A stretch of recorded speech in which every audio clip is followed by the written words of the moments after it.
நாடாளுமன்ற மக்களவை பொதுத் தேர்தல் 2024 முன்னிட்டு அனைத்திந்திய அண்ணா திராவிட முன்னேற்ற கழகத்தினுடைய தேர்தல் அறிக்கையினை அனைத்திந்திய அண்ணா திராவிட முன்னேற்ற கழகத்தினுடைய பொதுச் செயலாளரும் சட்டமன்ற எதிர்க்கட்சித் தலைவரும் தமிழ்நாடு முன்னாள் முதலமைச்சருமான புரட்சித் தமிழர் எடப்பாடி கே பழனிசாமி அவர்கள் வெளியிட்டிருக்கிறார்கள். குறிப்பாக இந்த தேர்தல் அறிக்கை தயாரிப்பதற்காக ஒரு குழு அமைக்கப்பட்டிருந்தது. அந்த குழு 5/2/2024 முதல் 10/2/2024 வரை தமிழகத்தில் இருக்கக்கூடிய சுமார் 9 மண்டலங்கள், சென்னை மண்டலம், வேலூர் மண்டலம், அதே போன்று விழுப்புரம் மண்டலம், சேலம் மண்டலம், தஞ்சாவூர் மண்டலம், திருச்சி மண்டலம், திருநெல்வேலி மண்டலம், மதுரை மண்டலம், கோவை மண்டலம் என அனைத்து 10 மண்டலங்களுக்கு சென்று 10 மண்டலங்களிலும் மக்களுடைய கருத்துக்களை கேட்டு பெறப்பட்ட அந்த கருத்துக்களுடைய அடிப்படையில் அந்த நாடாளுமன்ற தேர்தல் அறிக்கையினை அனைத்திந்திய அண்ணா திராவிட முன்னேற்ற கழகத்தினுடைய பொதுச் செயலாளர் புரட்சித் தமிழர் எடப்பாடி கே பழனிசாமி அவர்கள் வெளியிட்டிருக்கிறார்கள். இந்த நாடாளுமன்ற மக்களவை பொதுத் தேர்தல் 2024 அனைத்திந்திய அண்ணா திராவிட முன்னேற்ற கழகத்தினுடைய தேர்தல் வாக்குறுதிகளாக 133 வாக்குறுதிகள் இடம்பெற்றிருக்கின்றன. அந்த வாக்குறுதிகளில் குறிப்பாக பேரறிஞர் பெருந்தகை அண்ணா அவர்களுடைய கொள்கைகளால் ஈர்க்கப்பட்டு அவர்களுடைய லட்சிய பாதையில் தடம் மாறாது பயணித்து அவரை தனது வாழ்நாள் முழுவதும் அரசியல் ஆசானாக கொண்டு கொடியில் கொள்கையில் அவரது முத்திரையை பதித்து கழகத்தை அவரது பெயரால் உருவாக்கியவர் நம் நெஞ்சமெல்லாம் நிறைந்திருக்கிற ஏழை எளிய மக்களுடைய நாடி நரம்புகளில், ஊனில், உணர்வில், உதிரத்தில் கலந்துள்ளவர் பொன்மனச்செம்மல் புரட்சித் தலைவர் எம்ஜிஆர் அவர்கள் என்று புகழாரம் சூட்டப்பட்டிருக்கிறது.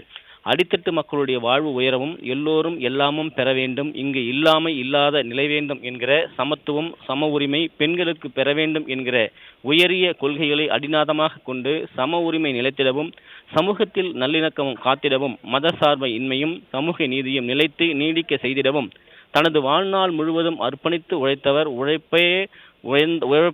உழைப்பவரே உயர்ந்தவர் என்கிற பொன்மொழியை இந்த உலகிற்கு தந்திட்டவர் புரட்சித் தலைவர் டாக்டர் எம்ஜிஆர் அவர்கள். அனைத்திந்திய அண்ணா திராவிட முன்னேற்ற கழகத்தையும் இத்தகைய உயர்ந்த லட்சியங்களால், கொள்கை கோட்பாடு போன்ற உறுதிகளால் நிலைத்து நீடித்து இருக்க வலுவான அடித்தளம் அமைத்து தந்தவர் நமது பொன்மனச்செம்மல் புரட்சித் தலைவர் எம்ஜிஆர் அவர்கள் என்று தெரிவித்திருக்கிறார்கள்.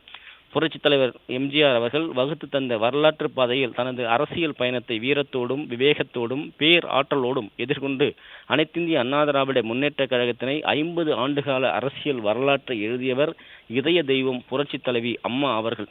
தன் வாழ்நாள் முழுவதும் மக்களால் நான், மக்களுக்காகவே நான் என்கிற தாரக மந்திரத்திற்கு ஏற்ப, அதாவது தாளாது பணியாற்றி தலை தாழாது சிங்கம் தன்மானத்தின் தங்கம் அனைத்திந்திய அண்ணா திராவிட முன்னேற்ற கழகத்தையும் ஆட்சியையும் பீடுநடை போட வைத்து வடக்கை வென்று தெற்கு என்கிற வரலாற்று சரித்திரம் படைத்தவர் இதய தெய்வம் புரட்சித் தலைவி அம்மா அவர்கள் என்று குறிப்பிட்டிருக்கிறார்கள். புரட்சித் தலைவர் எம்ஜிஆர், புரட்சித் தலைவி அம்மா ஆகிய இருவரும் தலைவர்களுடைய வழியில் செயல்பட்டு வரும் அனைத்திந்திய அண்ணா திராவிட முன்னேற்ற கழகம் அவர்கள் அமைத்து தந்த மாபெரும் கழகம். இந்த அரசு இன உணர்வோடு தமிழ் மொழியை காத்து தமிழினத்தினுடைய மாண்பையும் மரபையும் போற்றி தமிழர் உரிமை மீட்போம், தமிழ்நாடு காப்போம் என்கிற கொள்கை பிரகடனத்தோடு நடைபெற இருக்கின்ற 2024 நாடாளுமன்ற மக்களவை பொதுத் தேர்தலில் புரட்சித் தமிழர் மாண்புமிகு எடப்பாடி கே பழனிசாமி அவர்கள் தலைமையில் மக்களை சந்தித்து சரித்திரம் படைக்க தேர்தல் களம் காண இருப்பதையும், ஒன்றே குலம் ஒருவனே தேவன் என்கிற நெறிப்படி சமூக நீதி கொள்கையில் அசைக்க முடியாத நம்பிக்கையோடு பயணித்து எம்மதமும் சம்மதம், எம்மதமும் என்மதம் என்கிற கொள்கையோடும் சாதி மத இனர்வு பேதங்களை கடந்து அமைதி, வளம், வளர்ச்சி என்ற புரட்சி தலைவியினுடைய தாரக மந்திரத்தை தனது கொள்கையாக பிரகடனம் செய்து கொண்டு தமிழ் சமுதாயம் நலன், தமிழ்நாட்டின் சமூக பொருளாதார முன்னேற்றம் ஒன்றையே குறிக்கோளாக கொண்டு செயல்பட்டு கழக பொதுச் செயலாளர் மாண்புமிகு சட்டமன்ற எதிர்க்கட்சி தலைவர் தமிழ்நாடு முன்னாள் முதலமைச்சர் புரட்சி தமிழர் எடப்பாடி கே பழனிசாமி அவர்கள் தலைமையில் பீடுநிலை போட்டு தமிழர் உரிமை மீட்போம், தமிழ்நாடு காப்போம் என்கிற புரட்சியை படைக்க புதிய வரலாறாய் வருகிறது இந்த நாடாளுமன்ற மக்களவை பொதுத் தேர்தல் 2024 அறிக்கை. 19/4/2024 அன்று நடைபெறவிருக்கும் நாடாளுமன்ற மக்களவை பொதுத் தேர்தல் தமிழகம் மற்றும் புதுச்சேரி உள்ளிட்ட 40 நாடாளுமன்ற தொகுதியில் வெற்றி சரித்திரம் படைக்க இந்திய நாடாளுமன்றத்தில் தமிழகத்தின் உரிமை குரலுக்காக குரல் எழுப்பி தமிழகத்தை மேலும் வளர்ச்சி பாதையில் இட்டு சென்று மத்திய மாநில அரசுகளுடைய உறவு குறித்து இதய தெய்வம் புரட்சித் தலைவர் டாக்டர் எம்ஜிஆர் அவர்களுடைய பொன்மொழிக்கு ஏற்ப கட்டுண்டு வாழ்வோம், பிரிவினை நாடோம், சமநிலையில் இணைவோம் என்கிற வெற்றி பிரகடனத்தோடு அனைத்திந்திய அண்ணா திராவிட முன்னேற்ற கழகம் உறுதியேற்று மக்கள் பணியில் தளராது பயணிக்க பின்வரும் வாக்குறுதிகளை மக்களுக்கு பெரும் மகிழ்ச்சியோடு சமர்ப்பிக்கிறது அனைத்திந்திய அண்ணா திராவிட முன்னேற்ற கழகம்.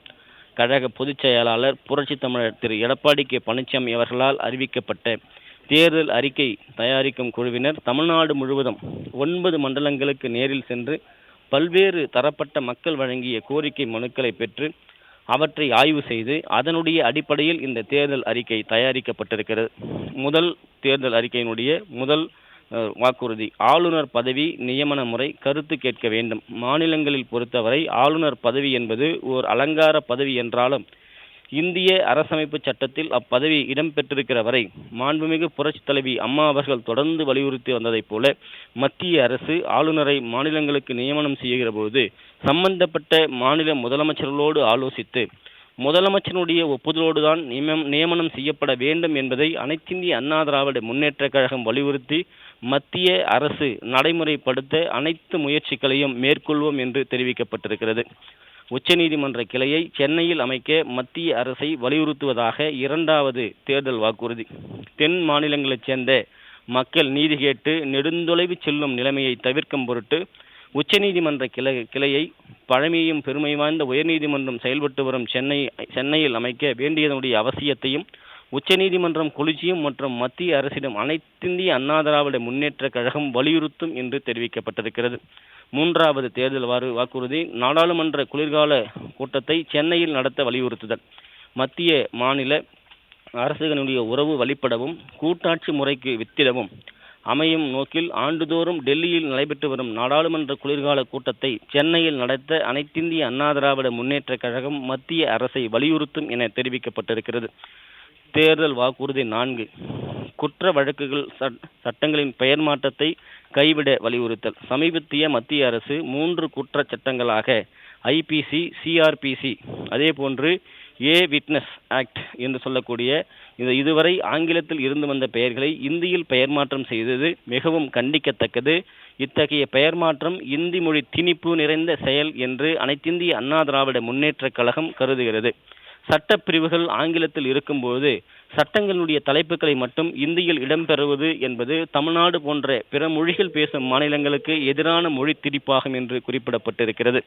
எனவே மீண்டும் மேற்படி சட்டங்களினுடைய பெயர்கள் ஆங்கிலத்திலேயே தொடர மத்திய அரசுக்கு அழுத்தம் கொடுத்து உரிய நடவடிக்கை எடுக்க அனைத்திந்திய அண்ணா திராவிட முன்னேற்ற கழகம் வலியுறுத்தும் என்று தெரிவிக்கப்பட்டிருக்கிறது.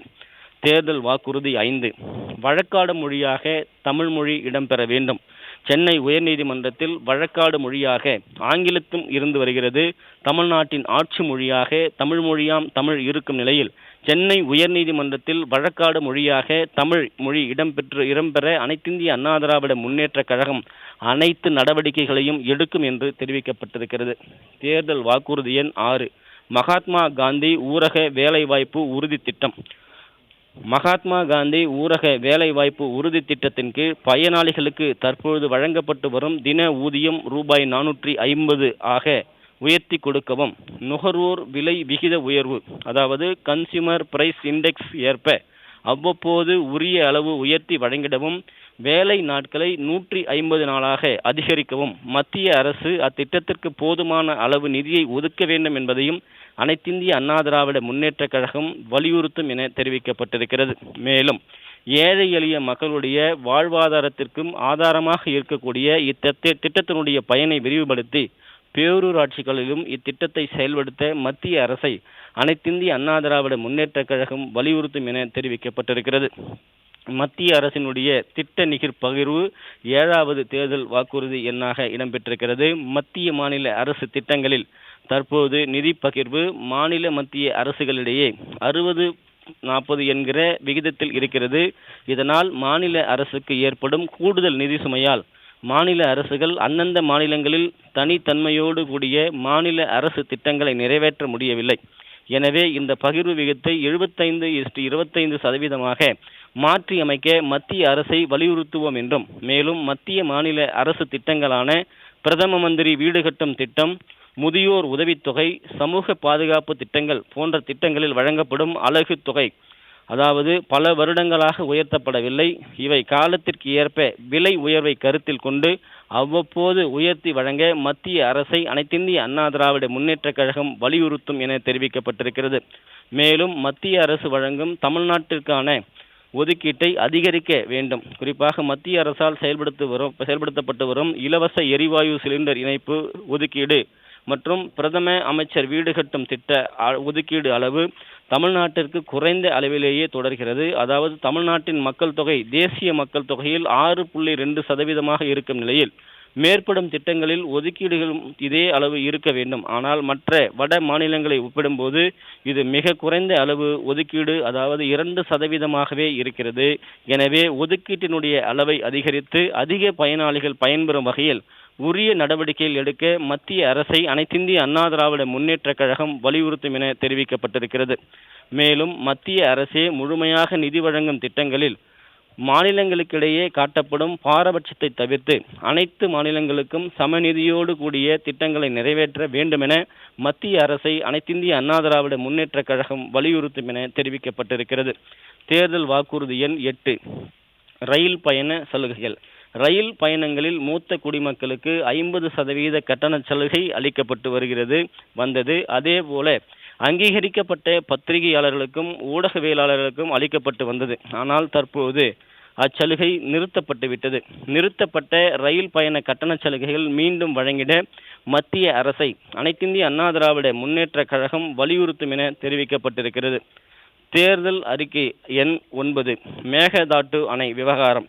குறிப்பாக காவிரி நதிநீர் பிரச்சனையில் காவிரி நடுவர் மன்ற தீர்ப்பையும் உச்சநீதிமன்றத்தினுடைய இறுதி தீர்ப்பையும் தமிழ்நாடு ஏற்கனவே பெற்றிருக்கும் நிலையில் கர்நாடக அரசு தொடர்ந்து அந்த தீர்ப்புகளை மதிக்காமல் சட்டப்படியான தமிழ்நாட்டுக்கு வழங்க வேண்டிய நீரை மறுத்து வருகிறது. மத்திய அரசும் அரசியல் காரணங்களுக்காக இந்த விவகாரத்தில் மௌனம் சாதிக்கிறது. இந்த நிலையில் பிடிவாதமாக காவிரியின் குறுக்கே மேகதாட்டுவில் அணை கட்டப் போவதாக நிதி ஒதுக்கீடு செய்து மத்திய நீர்வள கமிஷனை நாடி இருக்கிறது. இவ்வளவுக்கு பிறகும் திமுக அரசு அதனை கண்டுகொள்ளாமல் தடுக்க எவ்வித முயற்சியையும் எடுக்கவில்லை. மத்திய அரசை வலியுறுத்தி கர்நாடக அரசின் செயல்பாட்டை முடக்க முன்வரவில்லை. இந்த பிரச்சனையில் தொடர்ந்து சட்ட ரீதியாக நியாயத்தை நிலைநாட்டி தமிழ்நாட்டின் உரிமையை நிலைநாட்டிட அனைத்திந்திய அண்ணா திராவிட முன்னேற்ற கழகம் மத்திய அரசை தொடர்ந்து வலியுறுத்தி மேகதாட்டு அணை கட்டும் திட்டத்தை தடுத்து நிறுத்த உரிய நடவடிக்கை எடுக்க வலியுறுத்தும் என்று தெரிவிக்கப்பட்டிருக்கிறது. தேர்தல் வாக்குறுதி எண் 10 முல்லை பெரியாறு அணை பிரச்சனைக்கு தீர்வு காணப்படும். மாண்புமிகு அம்மாவினுடைய அரசு முல்லை பெரியாறு அணையினுடைய நீர் மட்டத்தை 152 அடியாக உயர்த்த உச்சநீதிமன்றத்தினுடைய உத்தரவை பெற்றது.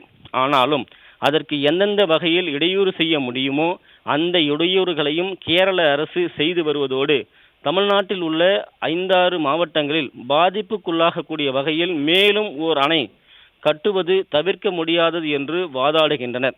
புதிய அணை கட்டுவதன் பாதிப்பை உணர்ந்துள்ள காரணத்தினால் அனைத்திந்திய அண்ணா திராவிட முன்னேற்ற கழகம் சட்ட ரீதியாக எதிர்கொள்ளும். அதனை மத்திய அரசிடம் வலியுறுத்தி கேரள அரசினுடைய முடிவை முறியடிக்கும் கடுமையான முயற்சிகளை மேற்கொள்ளும் என தெரிவிக்கப்பட்டிருக்கிறது. தேர்தல் வாக்குறுதி எண் 11 பாலாற்றின் தடுப்பணை கட்டும் முயற்சிக்கு எதிர்ப்பு.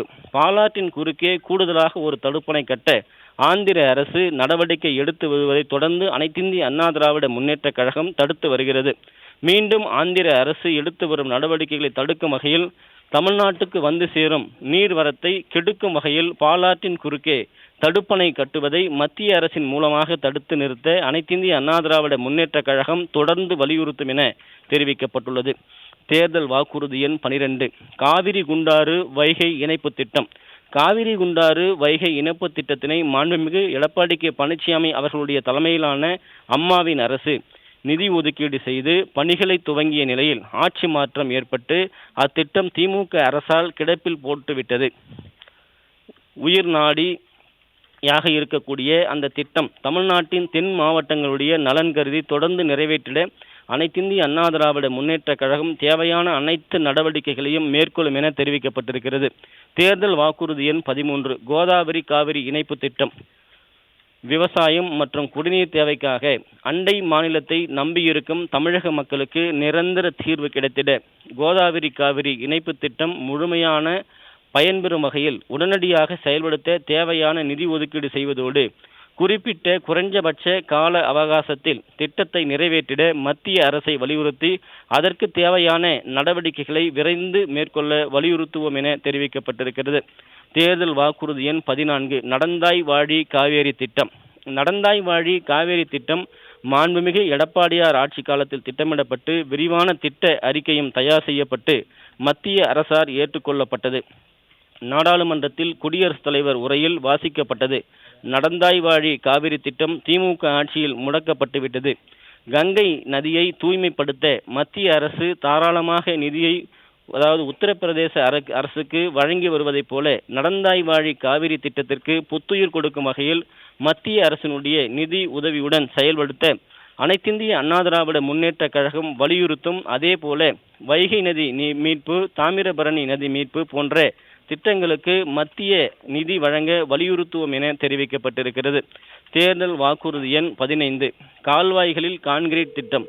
டெல்டா மாவட்டங்களில் உள்ள விளை நிலங்களுக்கு மேட்டூர் அணையிலிருந்து சாகுபடிக்கு ஆண்டுதோறும் திறந்துவிடப்படும் தண்ணீரானது கடைமடை பகுதிகளுக்கு சென்று சேரும் வகையில் ஆண்டுதோறும் தூர்வாரும் பணிகளை செய்யாததால் தொடர்ந்து ஏற்பட்டு வரும் நிதி செலவை குறைக்க நிரந்தரமாக கால்வாய்களில் கான்கிரீட் தளமாக மாற்ற ஆகும் சிறப்பு திட்ட செலவை மத்திய அரசே மேற்கொள்ள வேண்டும் என அனைத்திந்திய அண்ணா திராவிட முன்னேற்ற கழகம் வலியுறுத்தும் என தெரிவிக்கப்பட்டிருக்கிறது.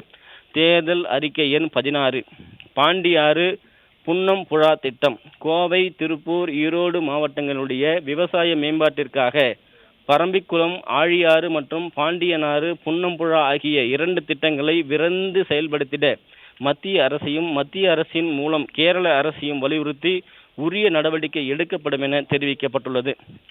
தேர்தல் வாக்குறுதி எண் 17 சிறுவாணி அணையை தூர்வாரி சீரமைக்கும் திட்டம். கோவை மாவட்ட மக்களுடைய குடிநீர் தேவையை பூர்த்தி செய்யும் சிறுவாணி அணையை தூர்வாரி சீரமைக்கும் திட்டத்தை துரிதமாய் செயல்படுத்த மத்திய அரசையும் மத்திய அரசின் மூலம் கேரள அரசையும் வலியுறுத்தி நடவடிக்கை எடுக்கப்படும் என தெரிவிக்கப்பட்டிருக்கிறது. தேர்தல் வாக்குறுதி எண் 18 மருத்துவ படிப்புக்கான நீட் மாற்றுத் தேர்வு முறை.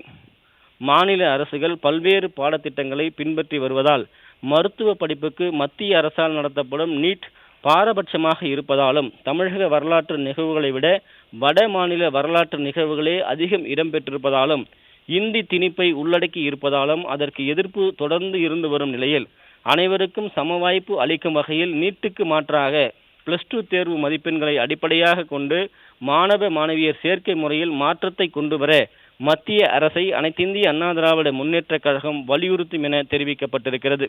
மழைநீர் சேகரிப்பு திட்டம். தேர்தல் வாக்குறுதி எண் 19 மாண்புமிகு புரட்சித் தலைவி அம்மா அவர்களுடைய தொலைநோக்கு திட்டமான விவசாயம் மற்றும் குடிநீர் பிரச்சனைகளை நிரந்தரமாக தீர்க்கக்கூடிய மழைநீர் சேகரிப்பு திட்டத்தை தேசிய அளவில் ஓர் இயக்கமாக செயல்படுத்தி மக்களிடம் விழிப்புணர்வு ஏற்படுத்தி நிலத்தடி நீர்மட்டத்தை உயர்த்தவும் பாதுகாக்கவும் தேவையான செயல் திட்டத்தை வகுக்கவும் செயல்படுத்தவும் மத்திய அரசை அனைத்திந்திய அண்ணா திராவிட முன்னேற்ற கழகம் வலியுறுத்தும் என தெரிவிக்கப்பட்டிருக்கிறது. தேர்தல் அறிக்கை எண் 20 குடிமராமத்து திட்டம். மாண்புமிகு எடப்பாடி கே பழனிசாமி அவருடைய ஆட்சி காலத்தில் அவருடைய சீரிய முயற்சியால் தொடங்கப்பட்ட குடிமராமத்து திட்டம் தமிழ்நாட்டு விவசாயிகளுடைய வரவேற்பை பெரிதும் பெற்றது. இந்த திட்டத்தின் வாயிலாக நீர்நிலைகள் தூர்வாரப்பட்டு எடுக்கப்பட்ட வண்டல் மண் விளை நிலங்களுக்கு உரமாக பயன்படுத்தப்பட்டது. அணைகள், ஏரிகள், குளங்கள் ஆகியவற்றின் தேவையான அளவுக்கு மழைநீர் தேக்கப்பட்டது. அதனால் நிலத்தடி நீர்மட்டம் உயர்ந்தது. பாசனத்திற்கு தேவையான நீர் கிடைக்கப்பெற்றது. விவசாய பெருமக்களினுடைய வரவேற்பையும் பெற்ற இத்திட்டத்திற்கு மாநில அரசு மத்திய அரசு சிறப்பு நிதி உதவி செய்யவும் இத்திட்டத்தை தேவையான திட்டமாக குறிப்பாக செயல்படுத்தவும் மத்திய அரசை அனைத்திந்திய அண்ணா திராவிட முன்னேற்ற கழகம் வலியுறுத்தும் என தெரிவிக்கப்பட்டிருக்கிறது. தேர்தல் அறிக்கை எண் 21 கச்சத்தீவு மீட்பு. திமுக ஆட்சி காலத்தில் மத்திய காங்கிரஸ் திமுக ஆட்சியால் இலங்கைக்கு தாரை வாய்க்கப்பட்ட தமிழ்நாட்டுக்கு சொந்தமான கச்சத்தீவை மீட்டெடுத்து தமிழ்நாட்டின் உரிமையை நிலைநாட்டிடவும் மத்திய அரசு இதில் தலையிட்டு சட்ட ரீதியாக அனைத்து நடவடிக்கைகளையும் எடுக்கவும் மேலும் மாண்புமிகு புரட்சித் தலைவி அம்மா அவர்களால் உச்சநீதிமன்றத்தில் கச்சத்தீவை மீட்க தொடரப்பட்ட நிலுவையில் உள்ள வழக்கை விரைவுபடுத்தவும் மத்திய அரசை அனைத்திந்திய அண்ணா திராவிட முன்னேற்ற கழகம் தொடர்ந்து வலியுறுத்தும் என தெரிவிக்கப்பட்டிருக்கிறது. தேர்தல் வாக்குறுதி எண் 22 தமிழக மீனவர்களுக்கான பாதுகாப்பு.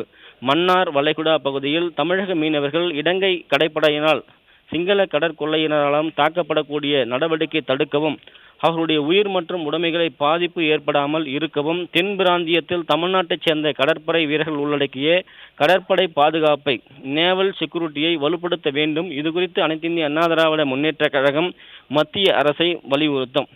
இதர பிற்படுத்தப்பட்ட வகுப்பினரில் மேல் நிலையினர் எனப்படும் கிரிமிலேயர் வருமானம் வரம்பை உயர்த்த வலியுறுத்துதல். இது தேர்தல் அறிக்கையின் 23.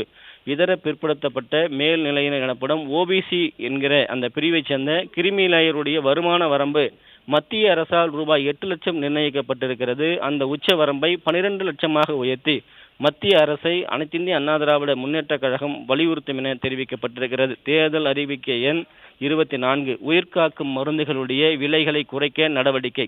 உயிர்காக்கும் மருந்துகளுடைய விலை ஏழை எளிய நடுத்தர மக்களுக்கு எட்டாக்கனியாக இருந்து வருகிறது.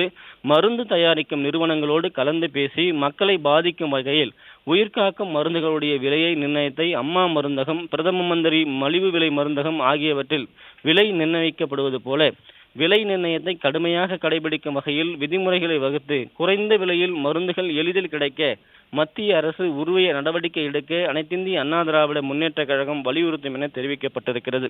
தேர்தல் அறிக்கையின் 25. இருசக்கர வாகனங்களுக்கென்று தனி பாதை அமைத்தல். தேசிய நெடுஞ்சாலை மற்றும் மாநில நெடுஞ்சாலைகளில் துறைகளின் வாயிலாக போடப்படக்கூடிய 2, 4, 6 வழிச்சாலைகளினுடைய இடதுபுறம் ஓரமாக இருசக்கர வாகனங்கள் செல்வதற்கென்றே தனி பாதை அமைப்பதன் மூலம் சாலை விபத்துகளும் அதனால் ஏற்படக்கூடிய உயிர் இழப்புகளும் தவிர்க்கப்படும் என கணக்கில் கொண்டு சாலை அமைத்தல் திட்டமிடும்போது அதற்கென தனி பாதை அமைக்கும் வகையில் நெடுஞ்சாலை மற்றும் தேசிய நெடுஞ்சாலை துறைகள் உத்தரவிட மத்திய அரசை அனைத்திந்திய அண்ணா திராவிட முன்னேற்ற கழகம் வலியுறுத்தும் என தெரிவிக்கப்பட்டிருக்கிறது. தேர்தல் அறிக்கை எண் 26. மருத்துவ பணியாளர்களுக்கு தனி வாரியம். தனியார் மருத்துவ பணியாளர்கள் பணியாற்றி வரக்கூடிய மருத்துவ பணியாளர்களுக்கென பிரத்யேகமாக பாதுகாப்பு வழங்குவதற்கும் வகையில் தனி வாரியம் அமைக்க அனைத்திந்திய அண்ணா திராவிட முன்னேற்ற கழகம் அதற்கான முயற்சிகளை மேற்கொள்ளும் என சுமார் 133 தேர்தல் அறிக்கையை அனைத்திந்திய அண்ணா திராவிட முன்னேற்ற கழகத்தினுடைய பொதுச் செயலாளர் புரட்சி தமிழர் எடப்பாடி கே பழனிசாமி அவர்கள் இன்றைக்கு வெளியிட்டிருக்கிறது என்பது குறிப்பிடத்தக்கது. சார்.